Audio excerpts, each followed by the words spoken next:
वालेकुम। मेरी बहनों, भाइयों, बच्चों, नजीब गायब नहीं हुआ, नजीब को गायब किया गया है। नजीब तो अपने रूम में नमाज पढ़ के कलाम पाक पढ़ के लेटा था, उसको खटखटा के निकाला गया बाहर और पहले उस पे 3 लोगों ने हमला किया, फिर 9 लोगों ने मारा उसको, तब भी उनका दिल नहीं भरा। लाते, घूसे, थप्पड़, चप्पल, जो भी कुछ हाथ आया सब तरह से पीटा मेरे बच्चे को, फिर भी उन्हें अकेले पे रहम नहीं आया।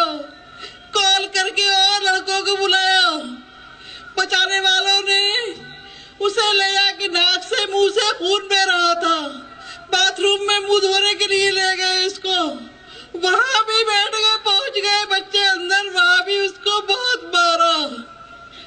फिर बच्चों ने कहा, बचाने वालों ने कि पहले वार्डन को बुलाओ, सिक्योरिटी को बुलाओ, तो नजीब को बाहर निकालो।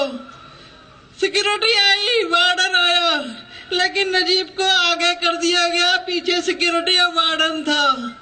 150 लोगों ने बच्चे पे मेरे हमला किया, उसको बुरी तरह से मारा, बाल, सिर, सब कुछ इसका बकोर डाला।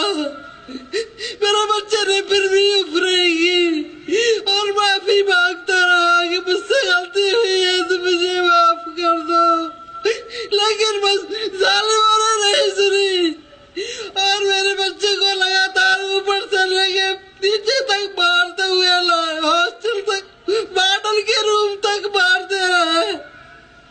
अब वार्डन ने कुछ नहीं कहा, सिक्योरिटी गार्ड ने बचाया, सब हट गए।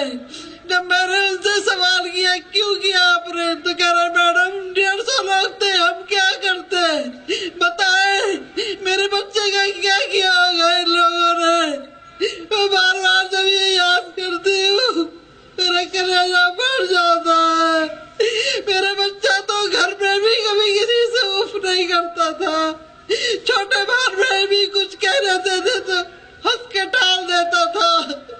मेरा नजीब तो बहुत सीधा है, पढ़ने के और नमाज के सिवा उसका कोई और काम नहीं दूसरा।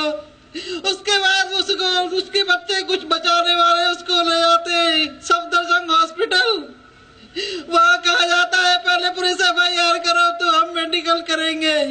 उसने कहा मुझे कुछ नहीं करना, मुझे पढ़ना है, मेरा कैरियर काला हो जाएगा।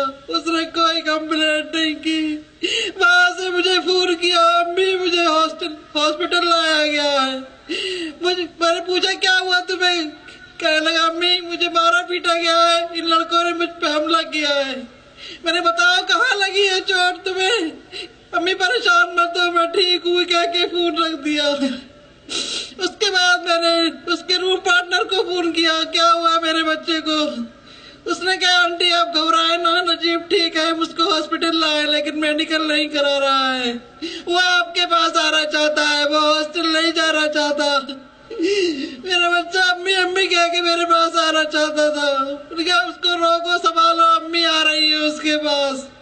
रास्ते भर में उससे कांटेक्ट में रही, बराबर में उससे बात करती रही, और जब मैं आनंद बिहार पहुंची बस अड्डे पे तो उसने मुझसे कहा अम्मी कहाँ हो, मैंने कहा मैं पहुंच गई हूँ, बस अब पहुंचने वाली हूँ तुम्हारे पास। लेकिन जब मैं हॉस्टल पहुंची तो 12:30 बजे मेरा बच्चा मुझे नहीं मिला, जालिमों ने मेरे बच्चे को गायब कर दिया। उस जख्मी हालत में कहाँ है मेरा बच्चा। मैं बार बार दिल्ली पुलिस से यही पूछती हूँ कहाँ है मेरा नजीब, 3.5 महीने होने के आए, किसी के पास कोई जवाब नहीं है, उल्टे सवाल मुझसे किए जाते हैं, मेरे रिश्तेदारों को परेशान किया जाता है, मेरे जानने वालों के घर छापे मारे जा रहे हैं, जिन्होंने जुल्म किया वो खुले घूम रहे हैं, उनसे कोई नहीं पूछता तुमने क्यों किया ऐसा। ये इंसाफ है कि हम हिंदुस्तान में रहने वाले मुसलमान हिंदुस्तानी नहीं, हमारे साथ ये जुल्म क्यों हुआ। मेरे बच्चे पे तरह तरह के इल्जाम लगाए, मेरा नजीब इतना टैलेंटेड है कि 4 यूनिवर्सिटी क्वालिफाई करके वो JNU पहुंचा और उसको रोक दिया गया कि आगे जाके ये अब्दुल कलाम न बन जाए, इसलिए कि मुसलमान आगे कुर्सी पे बैठेंगे तो हमारी मनमानी नहीं चलेगी। लेकिन मेरा वादा है आप लोगों से, आप लोग کہ مجھ سے وعدہ کریے کہ ہم نہیں رکیں گے, اپنے بچوں کو پڑھائیں گے, JNU بھیجیں گے اور آکسفورڈ بھیجیں گے, اور ہم نہیں رکیں گے. میرا نجیب جہاں کہیں ہے, آپ لوگوں کی دعا سے وہ سلامت ہے. میں جانتی ہوں میرا بچہ جہاں کہیں ہے صحیح سلامت مجھ تک ضرور پہنچے گا.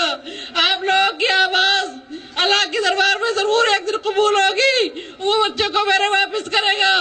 بس میں اتنا ہی کہہ پاؤں گی, اس سے زیادہ نہیں, اس سے زیادہ نہیں.